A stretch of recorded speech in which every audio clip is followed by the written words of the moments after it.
स्वागत है आप सभी का आपके अपने प्यारे YouTube channel smart study classes में। तो सभी बच्चे तैयार हो जाएं जो कक्षा 10 के यानी क्लास 10th के वो विद्यार्थी बिल्कुल अच्छे से तैयार हो जाएं अपने बोर्ड एग्जाम्स में बेहतरीन अंक पाने के लिए। चलिए तो स्टार्ट कर रहे हैं भाई आज की क्लास। ये हमारी साइंस की पहली क्लास है जिसमें हम आपको बहुत अच्छे से एक पैटर्न लेकर चल रहे हैं, बहुत अच्छे से समझने का प्रयास करेंगे मेरे साथियों। बहुत महत्वपूर्ण क्लास है, इसलिए जितना भी हो सके इस क्लास को सभी बच्चे शेयर करेंगे ज़्यादा से ज़्यादा।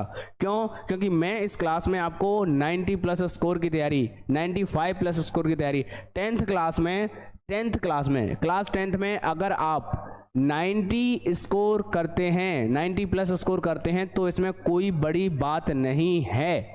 वो इसलिए कह रहे हैं क्योंकि अब जो है यूपी बोर्ड का पैटर्न बहुत ही डिफरेंट हो गया है आज से कुछ साल पहले से, है ना। वो क्या है आप सभी को पता होगा, मैं वंस अगेन आपको रिपीट करा देता हूं। देखिए, जैसा कि आपकी जो मार्कशीट होती है उसमें 100 अंक का पेपर होता है, लेकिन आपको ये बात पता होनी चाहिए कि जो 30 अंक हैं आपको प्रैक्टिकल के लिए आपको स्कूल से मिल जाएंगे। ठीक है, 30 नंबर में से प्रत्येक बच्चे को, अधिकतर बच्चों को 30, 29, 28 इस तरीके के अंक आराम से मिल जाते हैं। रेगुलर बेसिस पर हैं, 30 अंक आपको जरूर दिए जाएंगे अगर आपने प्रोजेक्ट वर्क बनाया है, पढ़ने में अच्छे हैं तो। ठीक है भाई, आइए रह गया हमारा 70 नंबर का पोर्शन, यानी 70 अंक के लिए आप लिखित परीक्षा एग्जाम्स की तैयारी कर रहे हैं।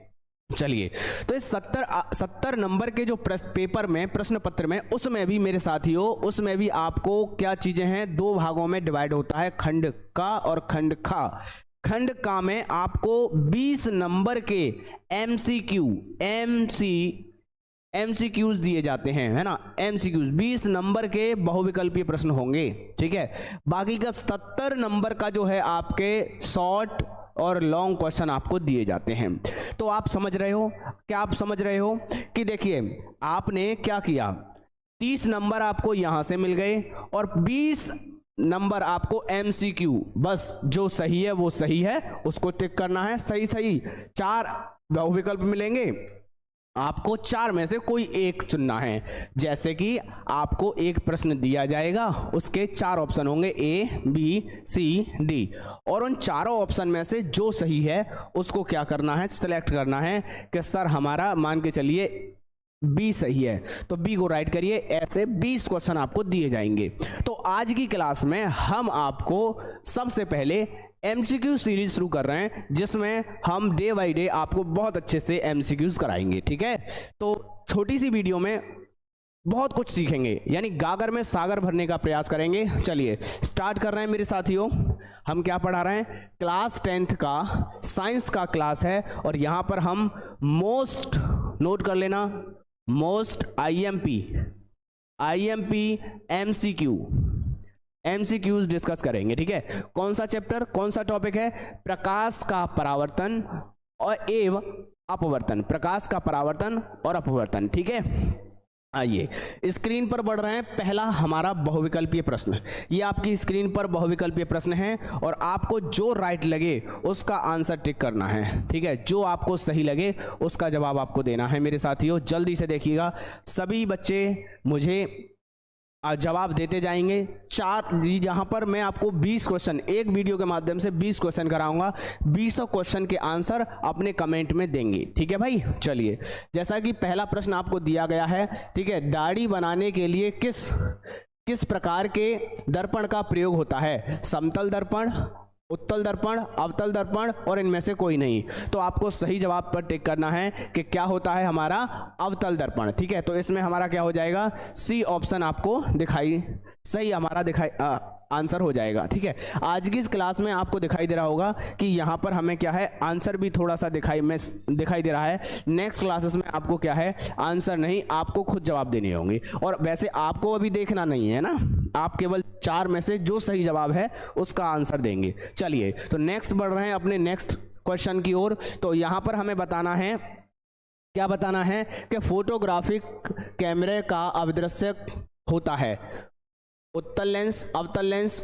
उत्तल दर्पण, अवतल दर्पण। तो आप सभी बता सकते हैं कि अभिदर्शक जो लेंस, अभिदर्शक जो फोटोग्राफिक कैमरा जो होता है, जो फोटो लेने वाला वो कैमरा होता है, उसमें क्या होता है? सबसे पहले चेक करेंगे लेंस होता है या दर्पण होता है, तो लेंस होता है।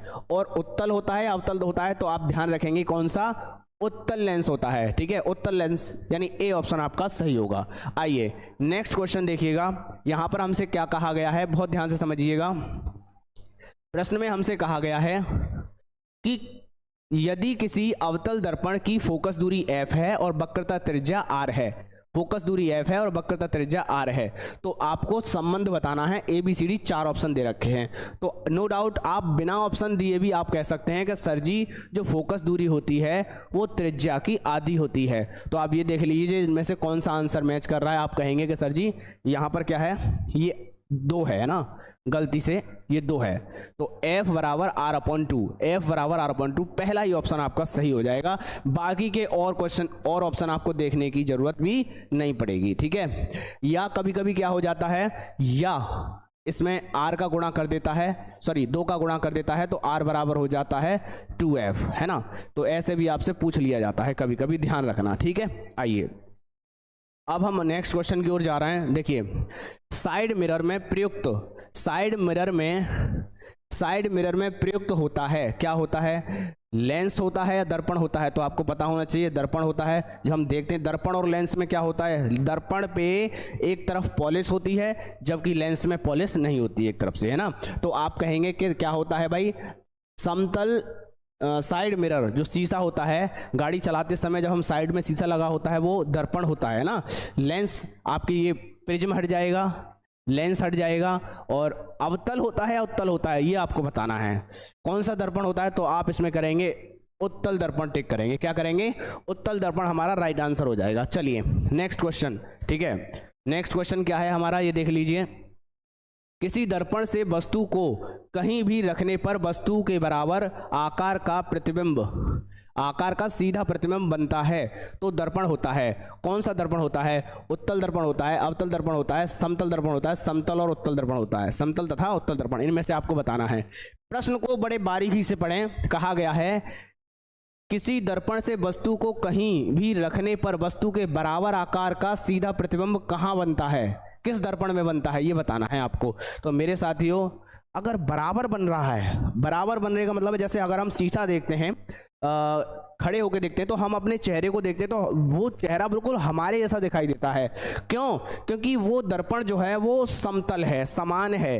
अगर उसमें हमारा चेहरा मोटा या पतला दिखाई देगा तो वो उत्तल दर्पण होगा या अवतल दर्पण होगा। लेकिन समतल दर्पण में जो हमारी आकृति है या किसी वस्तु की आकृति है वो बिल्कुल वैसी ही दिखेगी एक्चुअल जो है। जैसे कि अगर मैं इस पेन को देखूंगा समतल दर्पण में तो ये इतना बड़ा ही दिखाई देगा, बिल्कुल सेम आकार का दिखाई देगा, ठीक है भाई। चलिए तो यहां पर हम कह सकते हैं किस में दिखाई देता है, समतल दर्पण में, ठीक है भाई। आइए आगे बढ़ रहे हैं नेक्स्ट क्वेश्चन पे। क्या कहा गया है, प्रकाश के अवतल दर्पण के कितने नियम हैं, ये तो आप सभी को पता होगा भाई।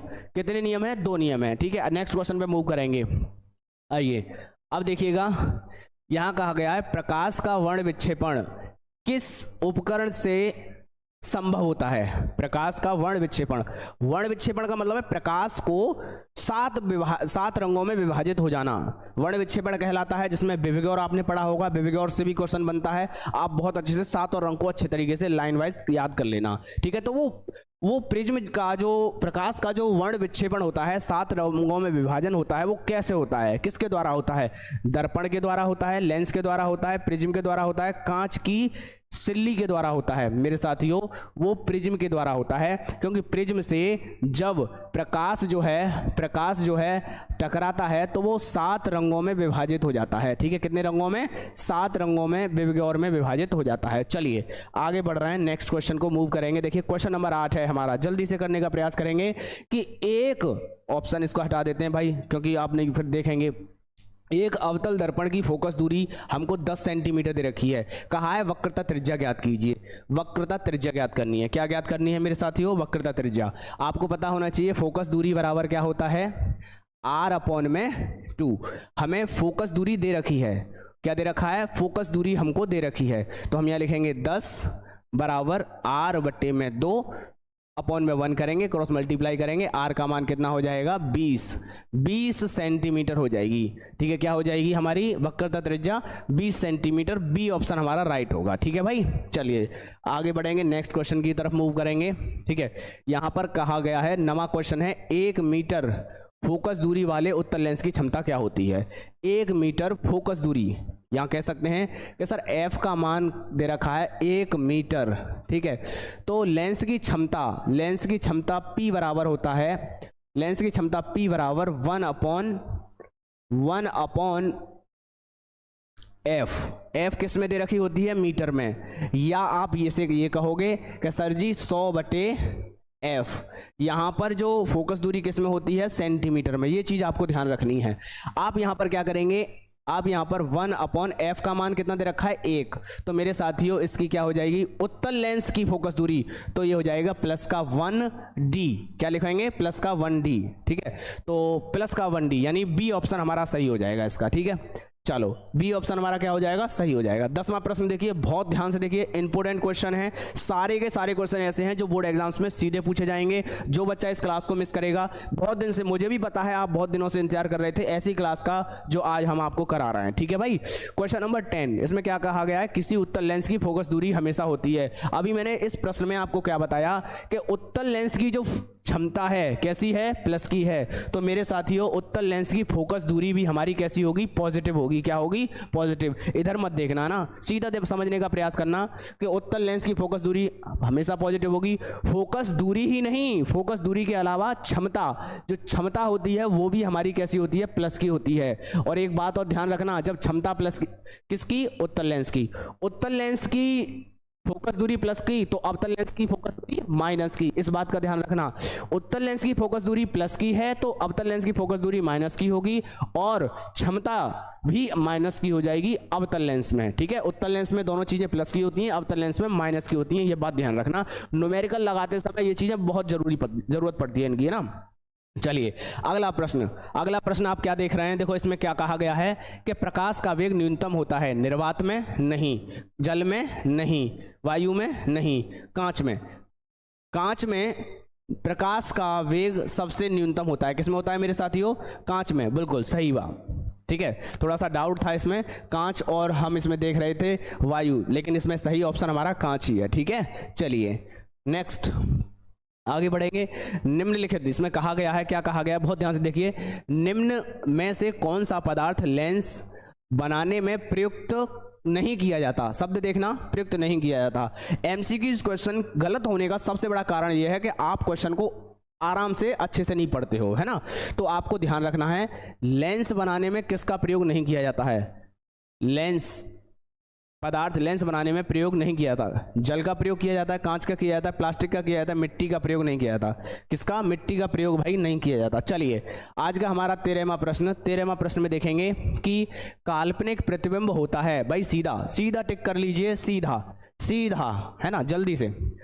किसी दर्पण, पहले इसका आंसर हटा देते हैं ना, उत्तल किस दर्पण से हमेशा वस्तु से छोटा प्रतिबिंब प्राप्त होता है, तो भैया उत्तल दर्पण से जो है, किससे होता है, उत्तल दर्पण से जो प्रतिबिंब मिलता है वो छोटा। यहां पर आपने सीख लिया कि सर जी उत्तल से क्या होगा, छोटा प्रतिबिंब बनेगा, और अवतल से क्या होगा,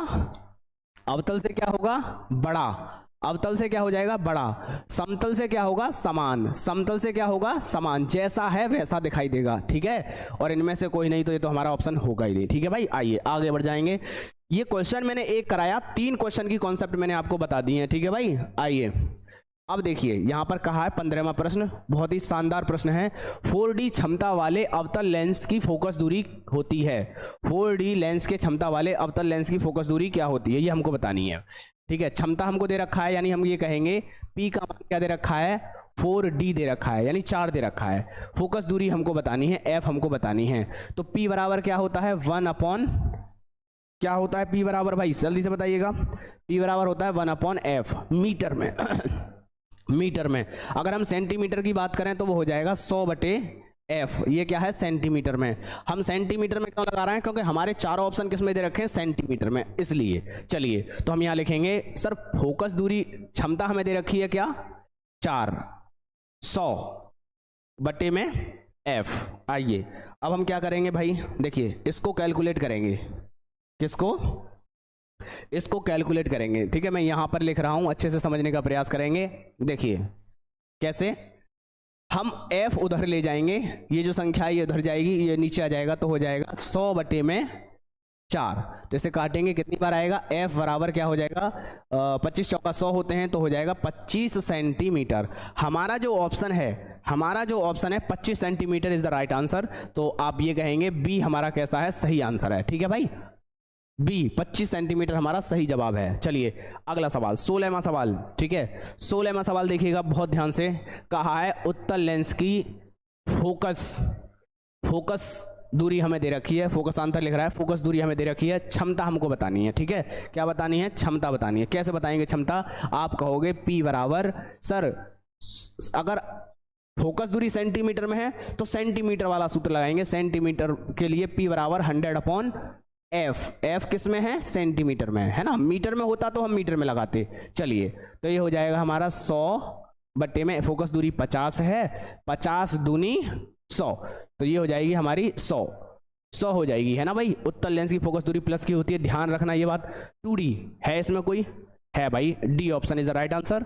ठीक है भाई, आइए एक बात और ध्यान रखना कि प्रश्न में ये पूछा जाता है कि उत्तल लेंस की जो यानी लेंस की जो क्षमता है उसका मात्रक क्या होता है, तो आप क्या लिख बोलेंगे, डायोप्टर। डायोप्टर को ही हम डी से प्रदर्शित करते हैं, ध्यान रखना। ठीक है भाई, फोकस दूरी मीटर में और जो लेंस की क्षमता है, फोकस दूरी मीटर और सेंटीमीटर में, लेकिन जो लेंस की क्षमता है वो डी यानी डायोप्टर में डिनोट की जाती है। आइए आज का हमारा 17वां प्रश्न, कहा गया है, ये प्रश्न मैंने अभी आपको कराया, किस दर्पण से वस्तु का प्रतिबिंब बड़ा बनता है। मैंने आपको अभी बताया था भाई कि समतल में समान, समतल में समान, अवतल में बड़ा, बहुत ध्यान से समझेंगे, उत्तल में छोटा, उत्तल में छोटा। ठीक है, इसे हटा देंगे। आइए आगे बढ़ेंगे। नेक्स्ट क्वेश्चन में क्या कहा गया है, हमसे कहा है कि प्रकाश के परावर्तन के कितने नियम सभी को आते हैं, बच्चे को आते हैं, 2 नियम होते हैं। चलिए भाई आगे अगला प्रश्न देखिएगा क्या है, समतल दर्पण द्वारा बना प्रतिबिंब, भाई इसे हटा देंगे, है ना ऑप्शन। समतल दर्पण द्वारा जो प्रतिबिंब बनता है वो वास्तविक बनता है, नहीं, काल्पनिक बनता है। दोनों वास्तविक और काल्पनिक दोनों बनते हैं, ऐसा पॉसिबल ही नहीं है दोनों एक साथ बन जाएं, इनमें से कोई होगा नहीं, तो केवल क्या रहेगा, काल्पनिक। वास्तविक प्रतिबिंब नहीं बनता समतल में। ठीक है भाई, वास्तविक काल्पनिक प्रतिबिंब बनता है ना। ये हमारा लास्ट क्वेश्चन था 20। उम्मीद करता हूं ये वीडियो आपको अच्छी लगी होगी। अगर आपको अच्छी लगी है तो इस वीडियो को ज़्यादा से ज़्यादा शेयर करेंगे, और इसी प्रकार बहुत ही महत्वपूर्ण सेशन आपको 20 क्वेश्चन हम इस चैप्टर से लेके आए हैं, आगे भी इसी तरीके से आपको कराते रहेंगे। तो जितना हो सके इस वीडियो को ज़्यादा से ज़्यादा शेयर करें। 10th क्लास के जितने भी विद्यार्थी हैं, जितने भी आपके क्लासमेट हैं, ग्रुप हैं, जहाँ तक पॉसिबल हो सके वहाँ तक बता दीजिए कि स्मार्ट स्टडी क्लासेस पर 10th क्लास धमाकेदार तरीके से, जिससे कि आपके स्कोर मेरे साथियों 90 ना कह के मैं सीधा कहूं 95+ स्कोर करना 10th क्लास में एक बहुत बड़ा अचीवमेंट आज के दौर में नहीं रह गया है, क्योंकि अब जो है 95 स्कोर करना आसान है।